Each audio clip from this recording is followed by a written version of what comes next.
सीधे रुख करेंगे जम्मू कश्मीर के नौशेरा में, जहां पर अमित शाह बोल रहे हैं। पक्ष में नहीं है, अगर बात करनी है तो मेरे नौशेरा के शेरों के साथ बात करेंगे, पाकिस्तान के साथ क्यों करेंगे? ये एलओसी का ट्रेड शुरू करना चाहते हैं, ये आतंकवादियों को फिर से जेलों से मुक्त करना चाहते हैं। भाइयों बहनों, पत्थरबाज जेलों में है, आतंकवादी जेलों में है, और एक फारूक अब्दुल्ला यहां आकर पीर पंजाल की इसी ओर जम्मू की पहाड़ियों में, राजौरी, पुंछ, डोडा में कहते हैं कि यहां आतंकवाद फैल जाएगा। मैं आपको बताता हूं नौशेरा वालों, फारूक साहब की जो इच्छा है वो छोड़ दो। नरेंद्र मोदी सरकार है, आतंकवाद को पाताल जितना गहरा दफनाने का काम ये भारतीय जनता पार्टी करेगी। कोई आतंकवादी को जेल से मुक्त नहीं किया जाएगा, कोई पत्थरबाज को जेल से मुक्त नहीं किया जाएगा। और भाइयों बहनों, शंकराचार्य पर्वत और हरि पर्वत को तख्ते सुलेमान और कोहे मारन का नाम देना चाहते हैं। फारूक साहब, आपकी ताकत नहीं है शंकराचार्य पर्वत के नाम को बदलने की। मैं आज नौशेरा में कह कर जाता हूं, ये पर्वत युगों युगों तक शंकराचार्य के नाम से ही जाना जाएगा। भाइयों बहनों, पहला चरण समाप्त हो चुका है। परिणाम जानना है क्या? जानना है? अरे जोर से बोलो तो बताओ, ऐसे नहीं। जानना है क्या?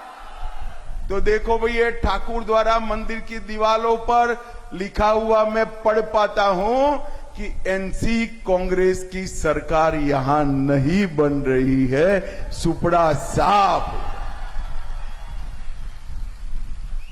मैं कल पहाड़ी क्षेत्र में हमारे मुसलमान पहाड़ी भाइयों बहनों के साथ जाकर आया हूं, वहां पर भी एनसी का सुपड़ा साफ हो रहा है।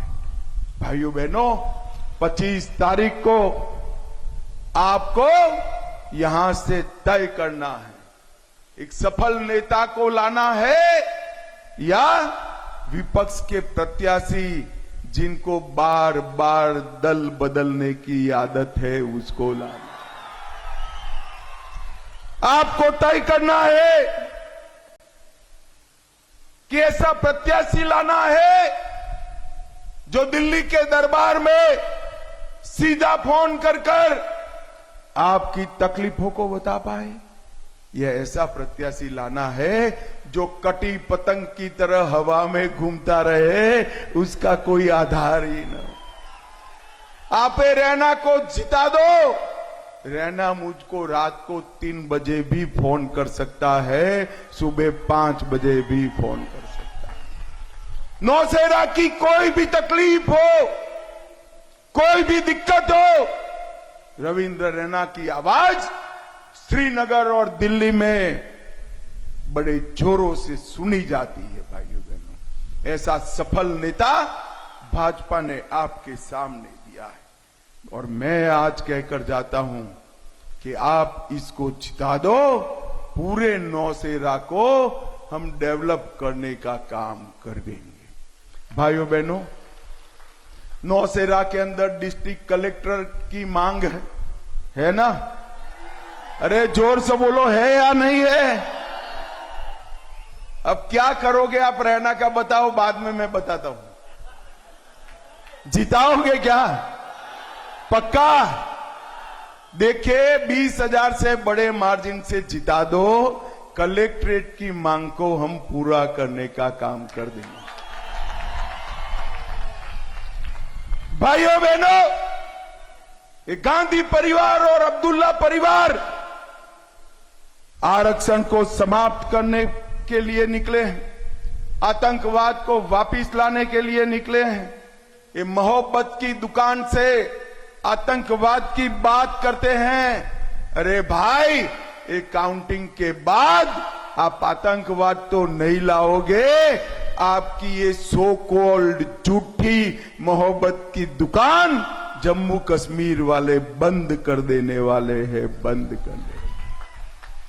और मैं आज इनको पूछना चाहता हूं, फारूक साहब को, 30 साल तक जम्मू कश्मीर में आतंकवाद चला, 30 साल में 3000 दिन जम्मू कश्मीर में कर्फ्यू रहा, 40,000 लोग मारे गए।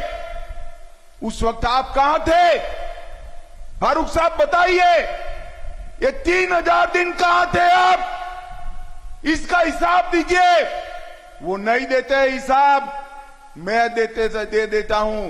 ये 3000 दिन लंदन में आराम से छुट्टियां मना रहे थे कश्मीर। गृह मंत्री अमित शाह को आप सुन रहे थे, उन्होंने विपक्ष पर एक बार फिर से बहुत ही कड़ा प्रहार कर दिया है। आगे बढ़ते हैं, आपको बता दें कि कानपुर में ट्रेन बेपटरी करने की एक नई साजिश सामने आ गई है। रेल पटरी पर गैस सिलेंडर रखा मिला। इससे पहले भी कुछ ऐसा ही पैटर्न सामने आ चुका है। लोको पायलट की सावधानी से, सूझबूझ की वजह से एक बड़ा हादसा टल गया। मालगाड़ी को इमरजेंसी ब्रेक लगाकर रोक दिया गया। देखिए, मालगाड़ी कुछ ही दूरी पर खड़ी हुई है और ट्रैक पर कैसे ये गैस सिलेंडर रखा हुआ था। अब जो पूरी टीम है, जांच एजेंसियां हैं, वो जांच में जुटी हैं कि आखिर ये कहां से आया और ये किस तरह से बार बार ट्रेन को लेकर या पटरी को लेकर, ट्रेन की पटरियों को लेकर इस तरह की साजिश रची जा रही है। कुछ न कुछ ट्रेन की पटरियों पर मिलता दिख रहा है, जो एक नई साजिश की तरफ इशारा कर रहा है। लोको पायलट की सूझबूझ की वजह से एक बड़ा हादसा टल गया है। इमरजेंसी ब्रेक लगाया गया और फिर गाड़ी को, ट्रेन को रोक दिया गया। लेकिन आप देख रहे हैं तस्वीरों में, ये ट्रैक पर ठीक ट्रैक से सटा हुआ गैस सिलेंडर रखा हुआ है। तो ट्रेन डिरेल करने की एक नई साजिश सामने आई है। कानपुर में क्या क्या हुआ है आपको बताते हैं। सुबह 5:50 पर मालगाड़ी ट्रैक से गुजर रही थी। मालगाड़ी कानपुर से प्रयागराज की ओर जा रही थी।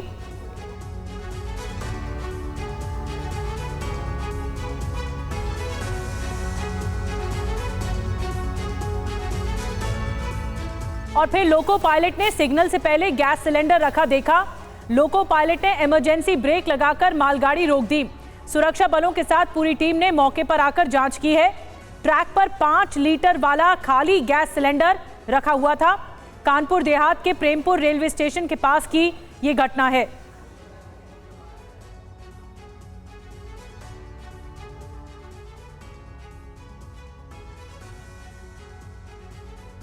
और आइए अब आपको 13 दिनों में हुई 5 ऐसी घटनाओं के बारे में बताते हैं, जिससे आपको अंदाजा हो जाएगा कि देश में ट्रेन टेरर फैलाने की साजिश रची जा रही है।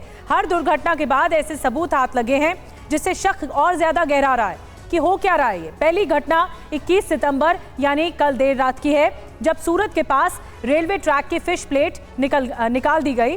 दूसरी घटना 19 सितंबर की है, जब यूपी के रामपुर में पटरी पर बिजली का खंभा रखा गया था, जो तस्वीरों में देख रहे हैं आप। तीसरी घटना 11 सितंबर की है, जब हरदोई में दुर्गाना एक्सप्रेस जो OHE तारों से उलझ गई, उसके बाद ये घटना सामने आई। इससे धमाके के साथ OHE लाइन लगभग 500 मीटर तक क्षतिग्रस्त भी हुई। ये तस्वीरें भी देखी। बिजली बाधित होने से राजधानी एक्सप्रेस समेत कई ट्रेनें जहां की तहां खड़ी रह गईं। चौथी घटना 8 सितंबर की है, रात की है, जब कानपुर में कालिंदी एक्सप्रेस ट्रैक पर रखे सिलेंडर से टकरा गई। घटनास्थल के पास से एक पेट्रोल से भरी बोतल भी मिली। NIA इस मामले की जांच में जुटी है। पांचवी घटना भी 8 सितंबर की रात की है, जब राजस्थान के अजमेर में एक ट्रेन सीमेंट के ब्लॉक से टकरा गई। अजमेर में सरादना और बांगड़ ग्राम रेलवे स्टेशन के बीच मालगाड़ी के ट्रैक पर 2 जगहों पर कंक्रीट ब्लॉक रखे गए थे। गनीमत ये रही कि ट्रेन इन्हें तोड़ते हुए आगे निकल गई और कोई बड़ा हादसा नहीं हुआ। और आपको ये भी बता दें कि पिछले कुछ दिनों में रेलवे ट्रैक से छेड़छाड़ की घटनाओं की दर्जनों घटनाएं सामने आ चुकी हैं।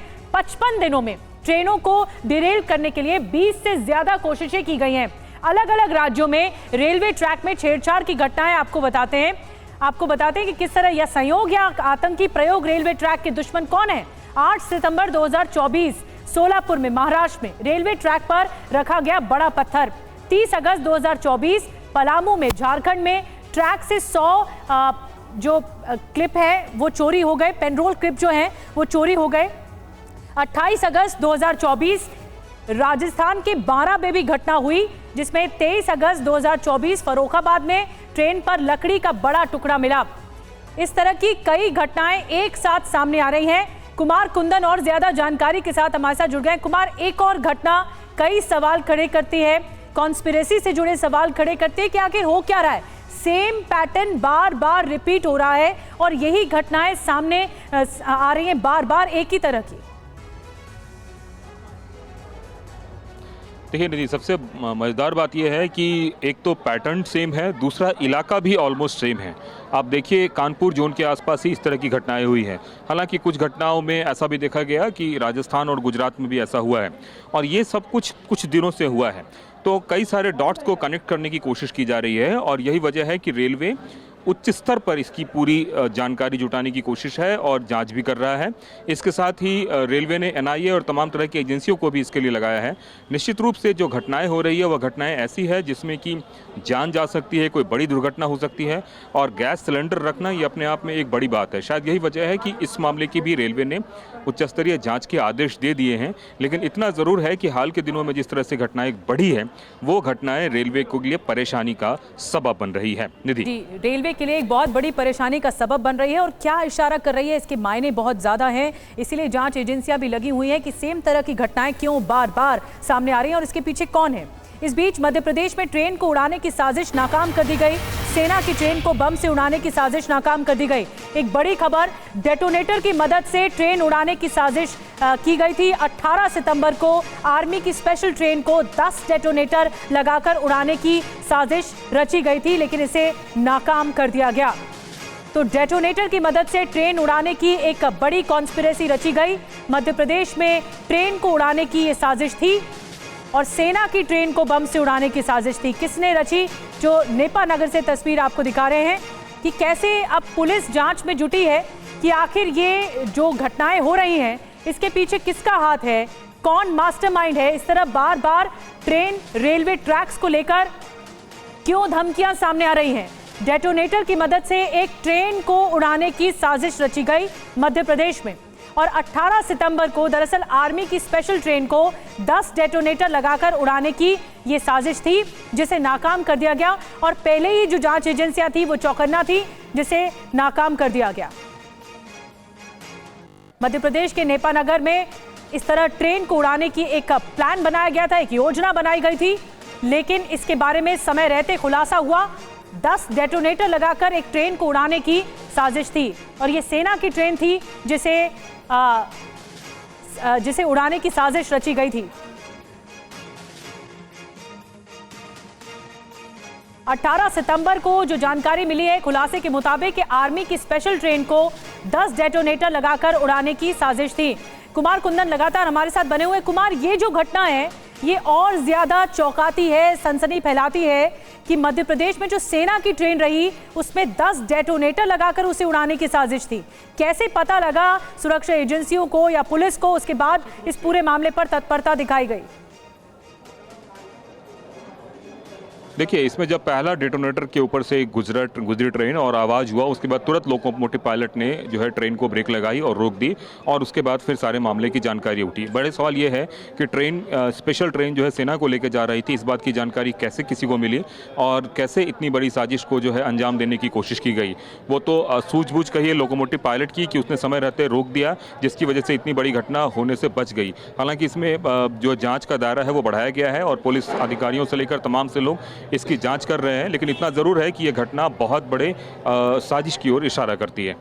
लेकिन कुमार, पता कैसे लगा ये कि ट्रेन में डेटोनेटर हैं? जैसा कि आप बता रहे हैं लोको पायलट की सूझबूझ थी, क्या उसके जरिए बताया गया पुलिस को पहले और फिर रोकी गई ट्रेन, फिर इवैक्यूएट कराया गया? हुआ क्या था? देखिए ऐसा है निधि, जब ट्रेन गुजर रही थी 1:38 के आसपास दोपहर का समय था, उस समय अचानक से एक आवाज़ हुआ। कहा जा रहा है कि पहला डेटोनेटर जब ब्लास्ट हुआ तो उससे लोको पायलट को आभास हुआ कि कोई चीज़ में आवाज़ आई है, तो लोको पायलट ने तुरंत ट्रेन रोक दी और उसके बाद जब जांच की गई तो पता चला कि आगे और भी सारे डेटोनेटर्स लगे हुए हैं। तो एक साथ नहीं, अलग अलग जगहों पर डेटोनेटर्स लगे हुए थे। गनीमत ये रही कि पहले डेटोनेटर से ही लोको पायलट ने ट्रेन को रोक दी और उस तरीके का इंटेंसिटी उसका नहीं था जिससे कि कोई बड़ी दुर्घटना हो सके। लेकिन हाँ, इतना ज़रूर है कि आगे के जो डेटोनेटर्स थे वो खराबी कर सकते थे, कोई बड़ी घटना को अंजाम दे सकते थे। लेकिन चूंकि लोको पायलट्स ने तुरंत ट्रेन को रोक दिया, जिसके बाद पूरी जांच हुई, टीम आई और उसके बाद पता चला कि इस तरह की ये घटना को अंजाम देने की कोशिश है। निधि, बिल्कुल, बहुत बहुत धन्यवाद आपका कुमार कुंदन। बहुत महत्वपूर्ण जानकारी दे रहे हैं कि किस तरह से लोको पायलट की जब समझदारी सामने आई, उसको ये आभास हुआ कि एक डेटोनेटर के जरिए और फिर उसके बाद 10 डेटोनेटर के जरिए एक ट्रेन को उड़ाने की साजिश रची गई, जिसे समय रहते नाकाम कर दिया गया। और गनीमत है, सब कुछ राहत की बात है, सब कुछ ठीक है। आगे बढ़ते, ऑनलाइन गेम ने एक कैब ड्राइवर की जान ले ली है। बड़ी खबर आपको बता रहे हैं, फाइनल टास्क पूरा करने के लिए सीलिंग से छलांग लगा दी एक कैब ड्राइवर ने। मुंबई में बांद्रा वर्ली सीलिंग से इस कैब ड्राइवर ने छलांग लगा दी। 26 साल के आफताब हुसैन ने ऑनलाइन गेमिंग के जरिए इस मुकाम तक पहुंचा कि उसने सुसाइड कर लिया और कैब ड्राइवर ने बांद्रा वर्ली सीलिंग से कूदकर अपनी जान दे दी। आफताब हुसैन जो कि कैब ड्राइवर है और ऑनलाइन गेमिंग करता था, ये ऑनलाइन गेमिंग की लत इतनी ज्यादा हो गई कि जो आखिरी स्टेज पहुंचा, फाइनल स्टेज पहुंचा, उसके मुताबिक उसकी जान चली गई और अपनी जान ही ले ली सुसाइड करके। ऑनलाइन गेम की जो लत है क्या खत्म कर रही है जिंदगी, क्योंकि मामला और ज्यादा चौंकाता है। मामला क्या आपको बताते हैं। टास्क पूरा करने के लिए सी लिंक से एक कैब ड्राइवर कूद जाता है। शुक्रवार सुबह बांद्रा वर्ली सी लिंक से कूदकर आत्महत्या कर ली। 26 साल के कैब ड्राइवर आफताब हुसैन को ऑनलाइन गेमिंग की लत थी। गेम का जो अंतिम चरण था या अंतिम राउंड जीतने के लिए सीलिंग से छलांग लगानी थी और उसे अंजाम तक पहुंचाया गया। छलांग लगा ली गई। 20 सितंबर की रात हुसैन ने पुल पर कार रोकी और समुद्र में हुसैन कूद गया। वर्ली पुलिस को सीसीटीवी फुटेज के जरिए इस पूरी वारदात के बारे में पता लगा। दादर चौपाटी के पास किनारे पर आफताब का शव मिला। तो ये पूरी घटना और ज्यादा चौंकाती है। अब पुलिस इस पूरे मामले पर आगे क्या कार्रवाई कर रही है, हमारे साथ राजीव सिंह जुड़ गए हैं बताने के लिए। राजीव, पुलिस की इन्वेस्टिगेशन कहां तक पहुंची? देखिए, पुलिस इस पूरे मामले को, चूंकि बॉडी जब शिवाजी पार्क चौपाटी में मिली उसके बाद में पुलिस ने सबसे पहले एडीआर दर्ज किया और चूंकि आफताब मिसिंग भी था और उसकी गाड़ी जो थी वहां से रिकवर की गई थी, उसके जरिए उसकी शिनाख्त की गई। और जब घर वालों से बातचीत की गई, पूछा गया, मोबाइल रिकवर किया गया, तो पता चला कि एक ऑनलाइन गेम खेल रहा था और ऑनलाइन गेम खेलने के चक्कर में जो आखिरी राउंड था उसमें उसको जंप करना था और वो सीलिंग पर पहुंचा अपनी गाड़ी लेकर और वहां से उसने समंदर में छलांग लगा दी, जिसके चलते उसकी जान गई। तो अपने आप में मुंबई में बेहद चौंकाने वाली घटना है कि ऑनलाइन गेम खेलने के चक्कर में कैसे एक 26 साल के व्यक्ति ने खुद की अपनी जान ले ली। और ये निश्चित तौर पर इसके पहले भी ऐसी एक घटना हुई थी पुणे में। तो इस तरह की घटनाओं में लगातार वृद्धि देखी जा रही है कि ऑनलाइन गेम जो है कितना खतरनाक होते जा रहा है, खासतौर पर यूथ के लिए, चाहे वो टीनेजर लड़के लड़कियां हो या फिर यूथ हो। और बिल्कुल राजीव, इतना खतरनाक हो गया है ऑनलाइन गेमिंग का ये स्टेज की लोग अपनी जान ले रहे हैं और फाइनल स्टेज पर पहुंचकर एक कैब ड्राइवर ने किस तरह आत्महत्या कर ली, ये मामला चौंकाता है। शुक्रिया राजीव आपका। जंतर मंतर का रुख करना होगा दिल्ली में, जहां पर अरविंद केजरीवाल जनता की अदालत लगा रहे हैं। वंदे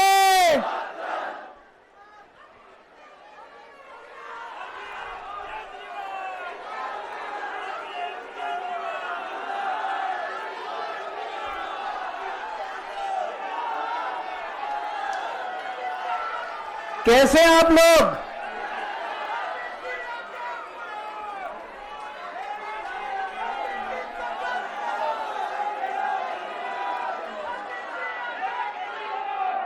दोस्तों,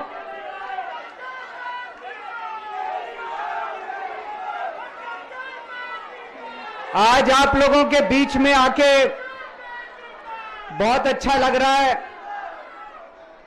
और आज यहां जंतर मंतर पे पुराने दिन याद आ गए। मेरे को आज भी याद है, तारीख भी याद है। 4 अप्रैल 2011 का दिन था, जब आजाद भारत का भ्रष्टाचार विरोधी सबसे बड़ा आंदोलन, अन्ना आंदोलन, यहां जंतर मंतर से शुरू हुआ था। भ्रष्टाचार के खिलाफ आजाद भारत का सबसे बड़ा आंदोलन 4 अप्रैल 2011 को जंतर मंतर से शुरू हुआ था। 1.5-2 साल, कभी जंतर मंतर, कभी मुंबई, कभी रामलीला मैदान। लेकिन उस वक्त की सरकार भी बहुत अहंकारी थी, उन्होंने हमारी बात नहीं मानी, चैलेंज करते थे, चुनाव लड़के दिखाओ, जीत के दिखाओ, चुनाव लड़के दिखाओ, जीत के दिखाओ, कहते थे ना। हम तो छोटे से लोग थे, हमें तो चुनाव लड़ना नहीं आता था, और चुनाव लड़ने के लिए पैसा चाहिए, गुंडे चाहिए, आदमी चाहिए। हमारे पास तो ना पैसा था, ना आदमी थे, ना गुंडे थे, हम चुनाव कैसे लड़ते?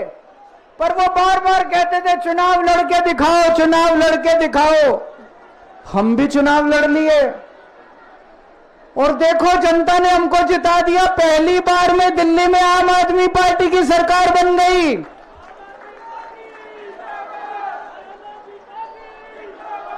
देश के अंदर हमने 2013 में चुनाव हुए थे, देश के अंदर साबित कर दिया ईमानदारी से चुनाव लड़े भी जा सकते हैं और ईमानदारी से चुनाव जीते भी जा सकते हैं।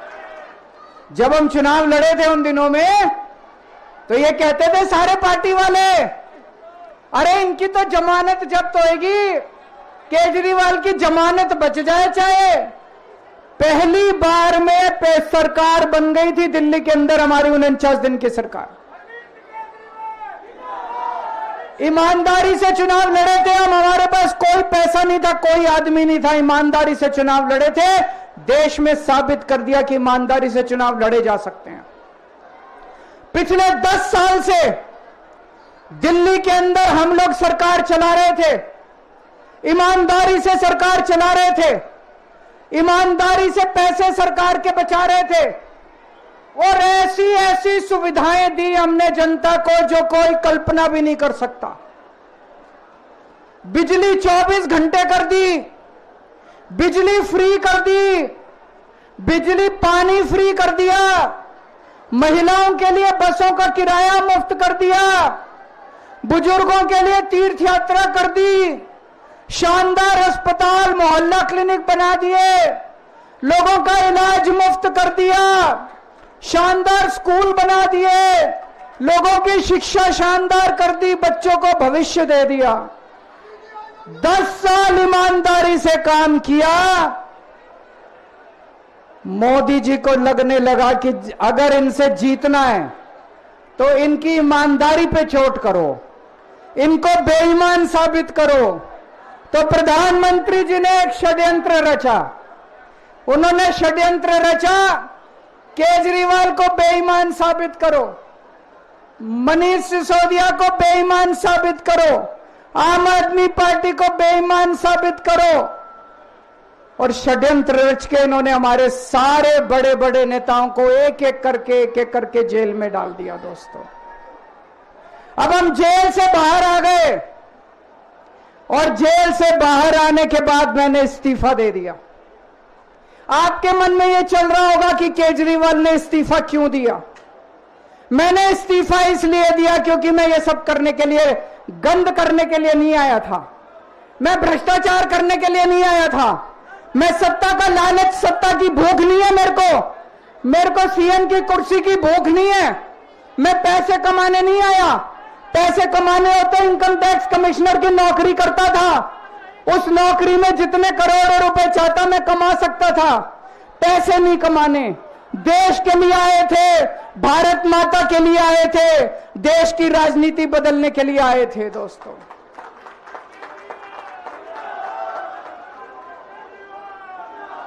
इन नेताओं को फर्क नहीं पड़ता। इन नेताओं की मोटी चमड़ी है, इनके ऊपर जितने मर्जी आरोप लग जाएं, इन नेताओं को फर्क नहीं पड़ता। दोस्तों, मैं नेता नहीं हूं, मेरी मोटी चमड़ी नहीं है, मेरे को फर्क पड़ता है। मेरे पे जब ये कीचड़ फेंकते हैं बीजेपी वाले, मेरे को जब ये चोर कहते हैं, मेरे को जब ये भ्रष्टाचारी कहते हैं, मेरे को जब ये गाली देते हैं, मेरे को फर्क पड़ता है। आज मैं बहुत दुखी हूं, आज मेरी आत्मा पीड़ित है, मैं अंदर से बहुत दुखी हूं और इसीलिए मैंने इस्तीफा दिया। मैंने अपनी जिंदगी में केवल इज्जत कमाई है, मैंने अपनी जिंदगी में केवल ईमानदारी कमाई है। मेरे बैंक में कोई पैसा नहीं है, मेरी पार्टी के बैंक में कोई पैसा नहीं है, मैंने केवल इज्जत कमाई है। आज 10 साल के बाद जब मैंने इस्तीफा दिया है, थोड़े दिन में मैं सीएम का बंगला छोड़ दूंगा। आज दिल्ली के अंदर मेरे पास घर भी नहीं है रहने के लिए। मेरे को कई लोग कहते हैं, कैसा आदमी है यार तू, 10 साल राजनीति करी, 10 साल सीएम रह गया, 10 साल में तो 10 कोठियां बन जाती, 10 घर बन जाते, 10 प्लॉट बन जाते। मैंने कुछ नहीं कमाया 10 साल के अंदर, केवल आपका आशीर्वाद कमाया, आपका प्यार कमाया है 10 साल के अंदर। और उसी प्यार का नतीजा है आज जब मैं घर छोड़ूंगा, मेरे पास इतने लोगों के फोन आ रहे हैं, इतने लोगों के मैसेज आ रहे हैं, जी मेरा घर ले लो, मेरा घर ले लो, मैं किराया नहीं लूंगा, मेरा घर ले लो। मैं आप सब लोगों का शुक्रिया अदा करता हूं। अभी श्राद्ध चल रहे हैं, श्राद्ध खत्म होने के बाद जैसे ही नवरात्रे शुरू होंगे, मैं सीएम आवास छोड़ दूंगा और आप में से ही किसी के घर आके मैं आपके साथ रहना चालू कर दूंगा।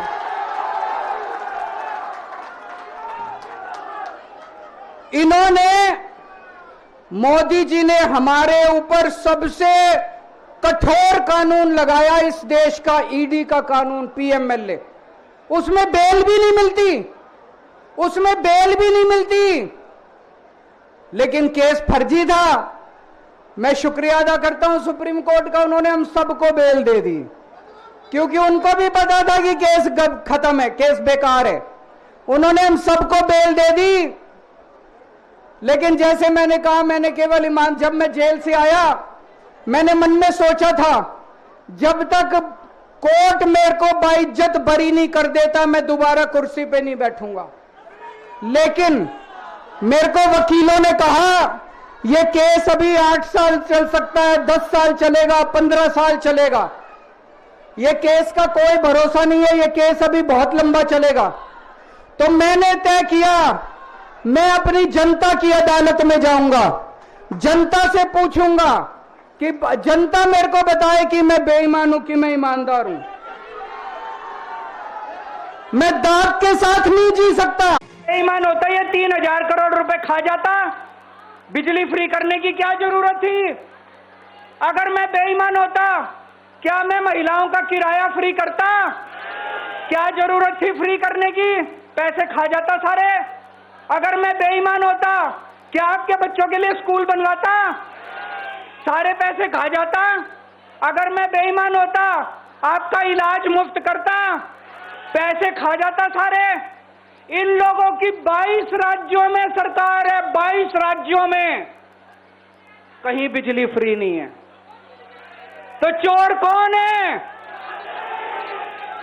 इनकी 22 राज्यों में सरकार है, कहीं महिलाओं का किराया फ्री नहीं है, तो चोर कौन है?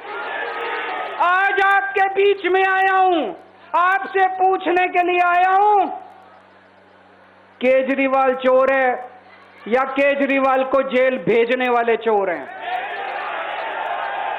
जिन जिन लोगों को लगता है केजरीवाल ईमानदार है, हाथ खड़े करके बता दो जरा से। ये कैमरे वाले जरा से दिखा दो कि दिल्ली की जनता क्या सोचती है। जिन जिन लोगों को लगता है कि मोदी जी ने केजरीवाल के खिलाफ गंदा राजनीतिक षड्यंत्र रचा था, जिन जिन लोगों को लगता है कि मोदी जी ने केजरीवाल के खिलाफ बहुत बुरा षड्यंत्र रचा था, हाथ खड़े कर दो सब लोग।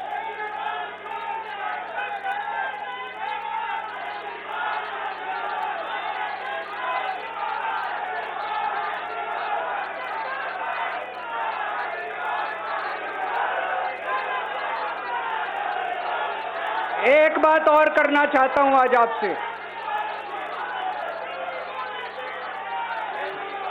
एक बात और करना चाहता हूं, बड़े ध्यान से सुनना।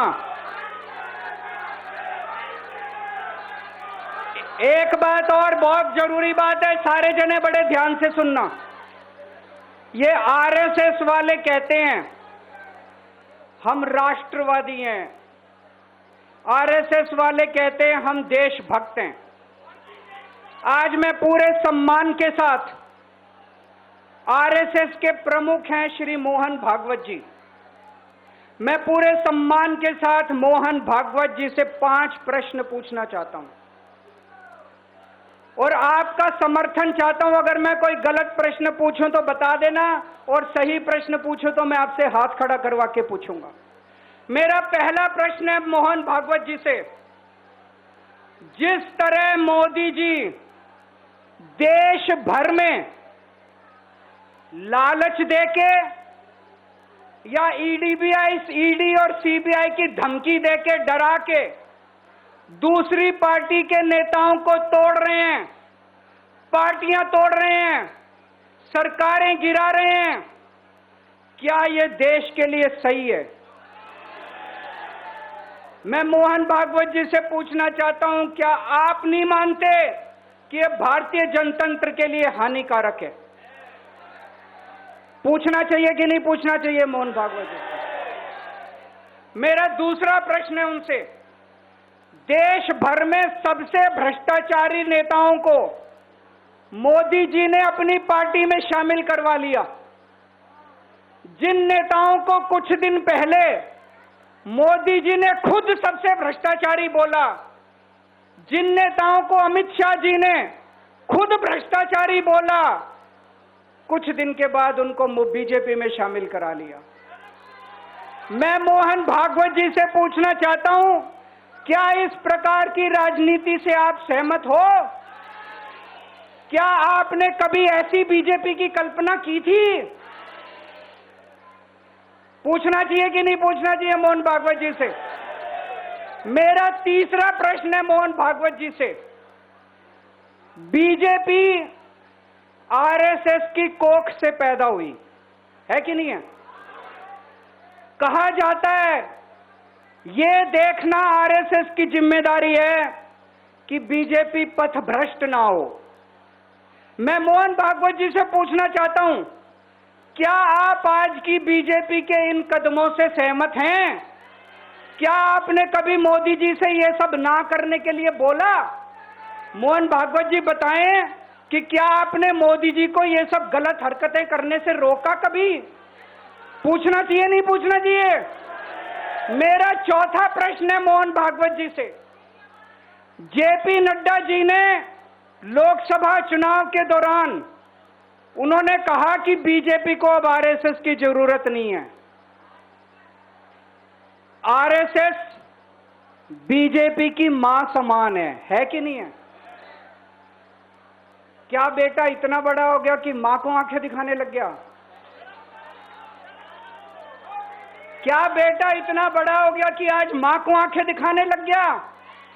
जिस बेटे को पाल पोस के बड़ा किया, जिस बेटे को प्रधानमंत्री बनाया, आज वो बेटा पलट के मां को अपनी आंखें दिखा रहा है। मातृतुल्य संस्था आरएसएस, आज वो बेटा अपनी मातृतुल्य संस्था को आंखें दिखा रहा है। मैं मोहन भागवत जी से पूछना चाहता हूं, जब नड्डा जी ने ये कहा तो आपके दिल पे क्या गुजरी, आप जरा बताइए इस देश को। क्या आपको दुख नहीं हुआ? मैं आरएसएस के हर कार्यकर्ता से पूछना चाहता हूं, जब नड्डा जी ने कहा कि हमें आरएसएस की जरूरत नहीं है, क्या आरएसएस के हर कार्यकर्ता को दुख नहीं हुआ? मेरा पांचवा प्रश्न मोहन भागवत जी से मैं कहना चाहता हूं, आप ही लोगों ने मिलकर कानून बनाया था कि 75 साल के होने पे कोई भी व्यक्ति रिटायर होगा। इस कानून के तहत आडवाणी जी को रिटायर कर दिया, मुरली मनोहर जी जैसे बड़े बड़े नेताओं को रिटायर कर दिया, बीसी खंडूरी जी को रिटायर कर दिया, कलराज मिश्र को रिटायर कर दिया, शांता कुमार को और पता नहीं कितने लोगों को रिटायर कर दिया। अब अमित शाह जी कह रहे हैं कि ये नियम मोदी जी पे लागू नहीं होगा। तो मैं मोहन भागवत जी से पूछना चाहता हूं, क्या आप इससे सहमत हो कि जो नियम आडवाणी जी पे लागू हुआ वो मोदी जी पे लागू नहीं होना चाहिए? आप ये पूछना चाहते हैं कि नहीं पूछना चाहते? पूरा देश आज मोहन भागवत जी से ये प्रश्न पूछना चाहता है। एक और बात रखना चाहता हूं मैं, प्रश्न के रूप में नहीं है। आज हमारे देश के अंदर शिक्षा व्यवस्था का बहुत बुरा हाल है। जिनके पास पैसा है वो अपने बच्चों को प्राइवेट स्कूलों में भेज देते हैं, जिनके पास पैसा नहीं है वो मजबूरी में सरकारी स्कूलों में भेजते हैं। 75 साल के अंदर सरकारी स्कूलों का बेड़ा गर्क कर दिया हर सरकार ने इस देश के अंदर। लेकिन ऊपर वाले की कृपा है कि ऊपर वाले ने इस देश को एक मनीष सिसोदिया दे दिया। 75 साल के बाद इस देश में एक ऐसा शख्स आया जिसने गरीबों के बच्चों को भविष्य की एक उम्मीद दी। एक रिक्शे वाले का बेटा, मजदूर का बेटा, किसान का बेटा, जिसे कोई उम्मीद ही नहीं बची थी कि मेरे बच्चे बड़े होकर कुछ बन सकते हैं, आज उनके बच्चों को अच्छी शिक्षा देकर मनीष सिसोदिया ने उनको उम्मीद दी है। ऐसे मनीष सिसोदिया को प्रधानमंत्री मोदी जी ने 2 साल जेल में रखा। मनीष सिसोदिया की जिंदगी उसकी अपनी जिंदगी नहीं है। मनीष सिसोदिया की जिंदगी देश की जिंदगी है। मनीष सिसोदिया का एक एक जिंदगी का पल इस देश का पल है। ये 2 साल मनीष सिसोदिया के खराब नहीं हुए, ये 2 साल इस देश के खराब हुए हैं। अगर आज मनीष सिसोदिया जेल के बाहर होता, न जाने कितने और नए स्कूल बनते, न जाने कितने बच्चों को शिक्षा मिलती। तो मैं मोहन भागवत जी से भी पूछना चाहता हूं कि क्या आरएसएस इस किस्म की हरकतों से सहमत है? ये सारे प्रश्न आज मैंने मोहन भागवत जी के सामने रखे हैं। मैं उम्मीद करता हूं कि वो इन प्रश्नों के जवाब देंगे। और ये प्रश्न केवल मोहन भागवत जी के लिए नहीं है। इस देश से प्यार करने वाले हर शख्स, इस देश के हर देशभक्त को, भारत माता की पूजा करने वाले भारत माता के हर सपूत को मैं ये प्रश्न पूछना चाहता हूं। इस पे चिंतन जरूर करना। आरएसएस के हर व्यक्ति से मैं कहना चाहता हूं, आपको हो सकता है केजरीवाल पसंद ना हो, आपको हो सकता है आम आदमी पार्टी पसंद ना हो, लेकिन देश की खातिर इन मेरे उठाए गए मुद्दों पे चिंतन जरूर करना दोस्तों। ये आने वाला चुनाव मामूली चुनाव नहीं है। ये दिल्ली का आने वाला चुनाव केजरीवाल की अग्नि परीक्षा है। अगर आपको लगता है केजरीवाल ईमानदार है तो केजरीवाल को वोट देना। अगर आपको लगता है केजरीवाल बेईमान है, मुझे कतई वोट मत देना। ये जो झाड़ू है ना, ये जो झाड़ू है, ये झाड़ू अब चुनाव चिन्ह नहीं है। ये झाड़ू चुनाव चिन्ह नहीं है आम आदमी पार्टी का। ये झाड़ू आस्था का प्रतीक है। जब एक आदमी वोट डालने जाता है और झाड़ू का बटन दबाता है तो अपनी आंख बंद करके पहले भगवान का नाम लेता है। झाड़ू का बटन दबाता है तो वो मन में सोचता है कि मैं ईमानदारी का बटन दबा रहा हूं। झाड़ू का बटन दबाता है तो वो ये सोचता है कि मैं एक ईमानदार सरकार बनाने का बटन दबा रहा हूं। इस झाड़ू का बटन तभी दबाना अगर आपको लगे केजरीवाल ईमानदार है, नहीं तो इस झाड़ू का बटन मत दबाना दोस्तों। भारत माता की